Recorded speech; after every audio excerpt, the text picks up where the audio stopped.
Good morning everyone! Samahan nyo naman ako sa aking vlog for today. A day in my life without my plans. And kung mapapansin nyo, nasa loob tayo ng sasakyan. Umagang umaga to. Siguro magsi 6 o'clock pa lang ng umaga. Ayan, nagtatanggal pa ako. Baka may mga muta-muta pa dyan. Naka-video na agad ako. Nag-ayos lang ako ng konti or mag-aayos lang ako ng konti para naman mas presentable ako pag nakaharap sa inyo. And pag kahatid natin kay Habi sa office. Yes po, pupunta kami sa office ni Habi kasi nagsisimula na siyang pumasok sa office at sa mga hindi nakakaalam, nagkasakit kasi siya and need niya ng mahabang therapy and pumapasok na siya pa konti-konti pero sinasamahan ko pa rin kasi ayoko namang mag-drive siya ng siya lang talaga. And ayan, naglalagay lang ako ng konting foundation dyan and then nagkikilay ako, konti lang naman and kung mapapansin nyo, tigil din yung ginagawa ko kasi po sa hindi nakakaalam, hindi po ako morning person, ibig sabihin nahihilo po ako dyan, wala pa akong tulog kaya patigil-tigil yung ginagawa ko. Hindi talaga nating mag-sacrifice paminsan-minsan and eto, tulog na yung aking kasama, ayan, lagi po siyang kasama pag pumupunta sa office ni Habi at saka si Dara kasi ang pasok niya tuwing Friday ay half day lang and alas 12 or 12:30 nag-i-start. And then sa mga oras na to, meron na kaming kasama dyan. Office mate din ni Habi na nakikisabay. Nagkasakit din siya guys. Mas nauna siya kay Habi ng 1 month. And since yung way namin is nadadaanan yung malapit sa kanila, ayan, nakikisabay na lang siya kesa magko-commute. Mahihirapan siya. At andito na tayo sa kalsada. I think mga nasa Commonwealth na kami or Tandang Sora. Buti na lang hindi ganun ka-traffic. Minsan kasi pag maaga kaming umaalis, traffic na. Kahit na mga 5:30 pa lang ng umaga, napaka-traffic na talaga. At sa mga oras na to, nilalagyan ko na or sinusuotan ko na ng leash si Kokis kasi malapit na rin yung office ni Habi. Hindi naman siya tatakbo sa kalsada, kaya lang kasi minsan humahabol siya kay daddy niya pag umaalis. Kung alin man sa aming dalawa, hinahabulan niya pero mas mama's boy to. Ayan, hi!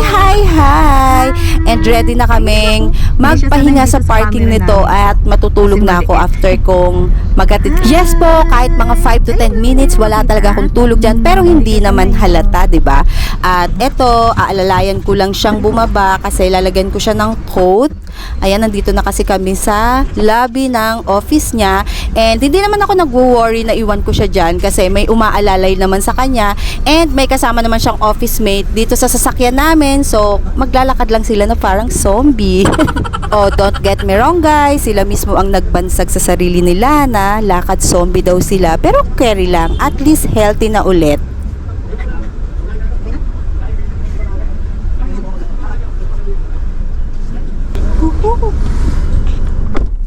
Wag mo anuhin, Dara. Gusto mo dito sa harapan?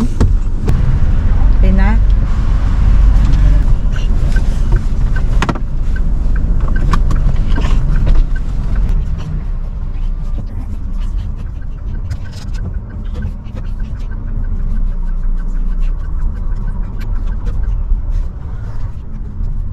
Good morning everyone! Etong sasakyan, dadalhin naman namin sa parking kasi medyo malayo yung parking ng office nila eh. Kesa maglalakad pa siya, ako na lang magpa-park. And then yung out niya is 4 o'clock. Hintay na lang namin ni Dara. Total maano naman sa parking eh. Hindi naman nakakainip. And gusto ko, kasama ko si Dara kasi gusto ko may kausap ako pag magpa-park or nandoon. Pero minsan hindi sumasama si Dara kasi tinatamad or may project na gagawin. Kamusta kayo guys? Friday na naman. Parang ang bilis ng araw.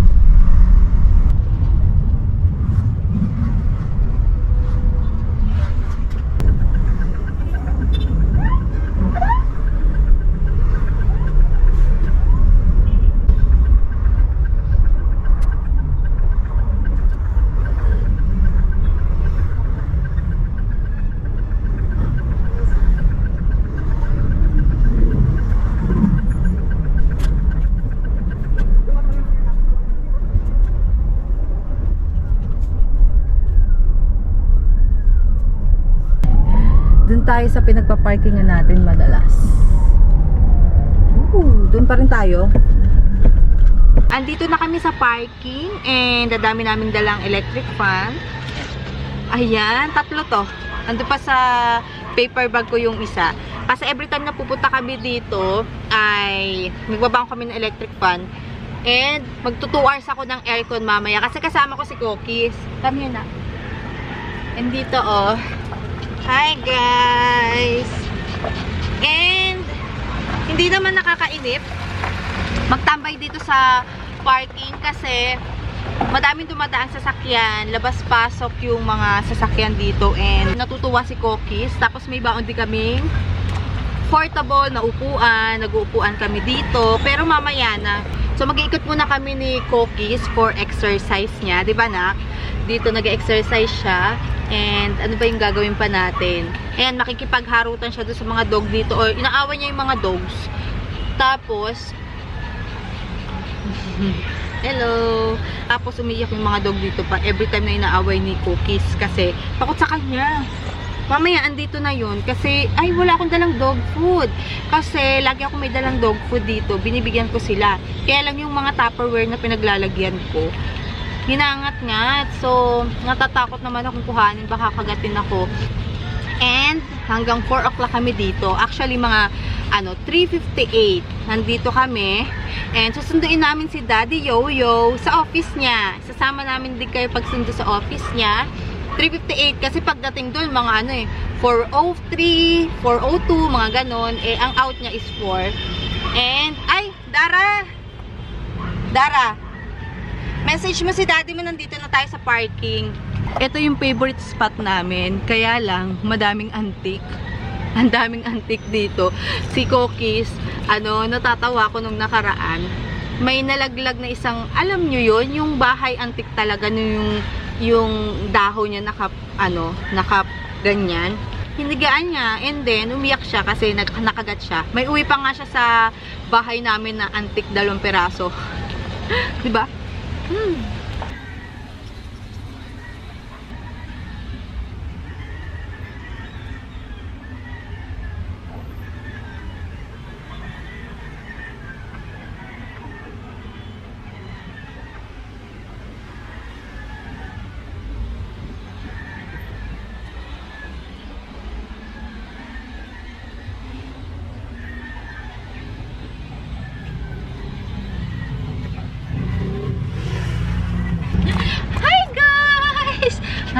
Against the light.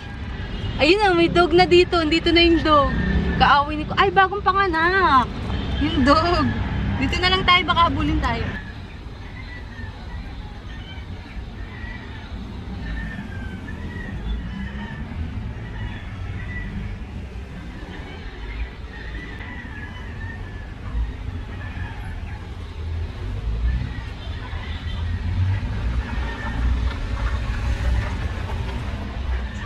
Magsa-set up na kami ng upuan ngayon. Pinapalipat nga kami ng guard dito sa pinagpa-parkingan namin kasi mainit daw. Mainitan daw kami.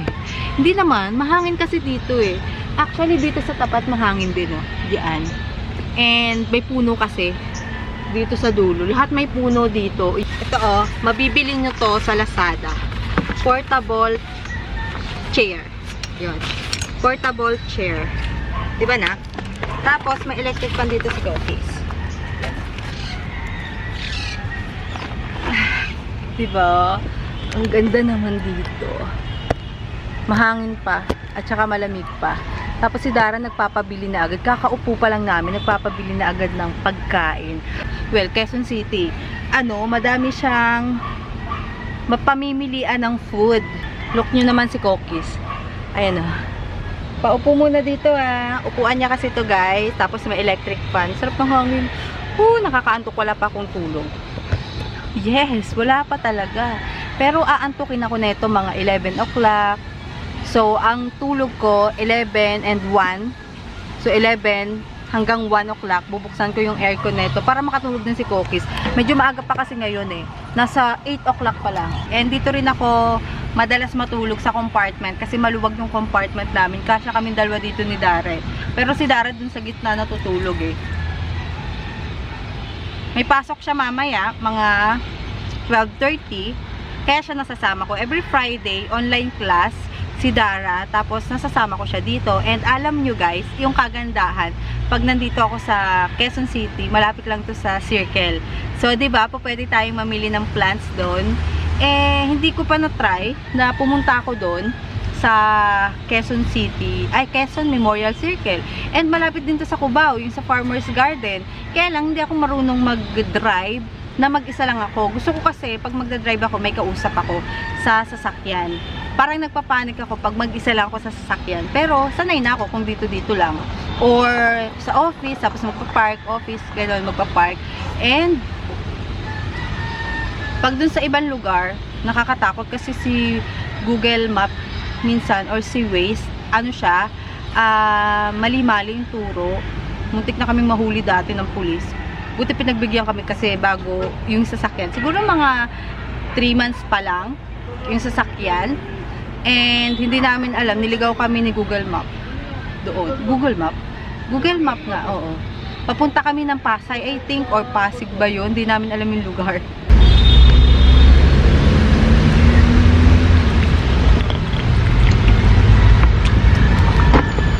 Ayaw mo? Dali na. Ayaw mo?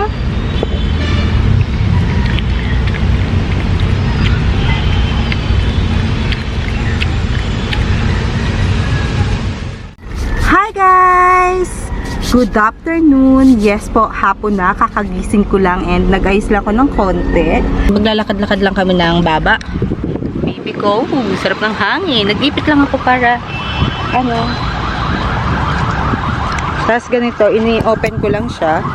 Yan. Hi Dara. Binuksan ko lang din to. Yan. Yan. At dito ako nahiga. Kasya ko dyan. Ayaw ni Cookies dito. Gusto ko dito hindi ganong kalamig. Hindi gaanong malamig.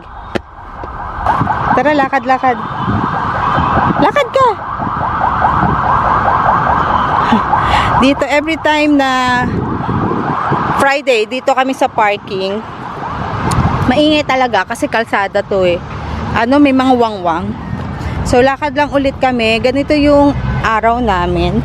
Or dito, naubos yung araw namin sa paglakad-lakad dito. Pag mahangin, malilim, lakad lang. Magwiwiwi. Oh. Tingnan niyo kung paano siya magwiwi. Oh, tumataas. May diaper naman siya. Kahit umihi siya sa tabi-tabi, carry lang. Ayun nga lang, pag nag-aamoy-amoy, hinihila ko. Ayan. Hindi pa to nagpupupo. Magpupo ka? Ayan, wiwi na naman siya. Oh, ganyan siya magwiwi. Nakatayo. Ikot lang isa. Halika na, mainit. Dito.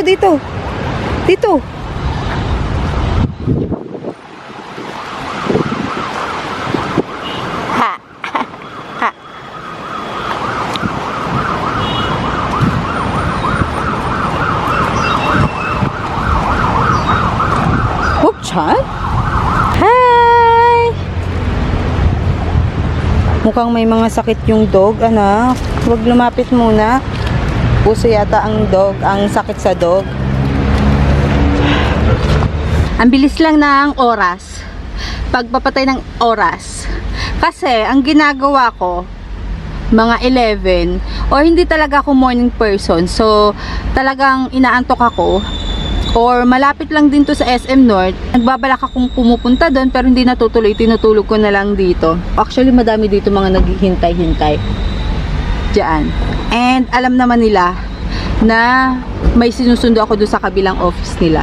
Ang mga nagpa-park naman dito is yung mga nagtatrabaho lang din sa company na to. Dalawa kasing building to eh. Doon siya sa main. Uwian na po and binuhay ko na itong sasakyan. And tingnan nyo naman yung aking pasahero dito. Natulog pagka-on ko ng aircon. Pakita ko sa inyo. Pagod na pagod siya kakatakbo guys. So, ayan o. Pahayaan ko lang siyang matulog muna hanggang makarating kami sa office. Mukhang hindi na to maglililikot-likot kasi ano lang to eh. Hindi to natulog ng matagal ngayon eh. Wow, ha. Naghihilik na. Hilik na ikaw? Wawa naman ang baba. Gusto kasi lagi naka-aircon eh. Pagbukas ng aircon, tulog. Oh, naghihilik-hilik pa yan guys, oh. Nakataas pa, nakabuka pa. We're going na. We're going na, anak. Gising na ako, mami. Thank you.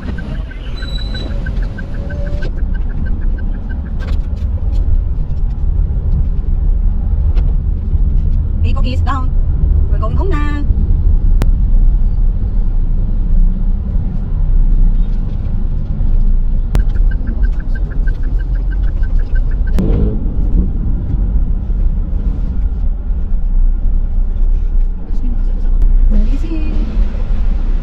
Wala pa.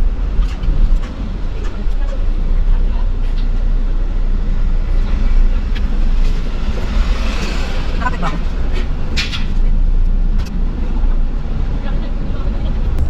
Andyan na si Daddy Yoyo.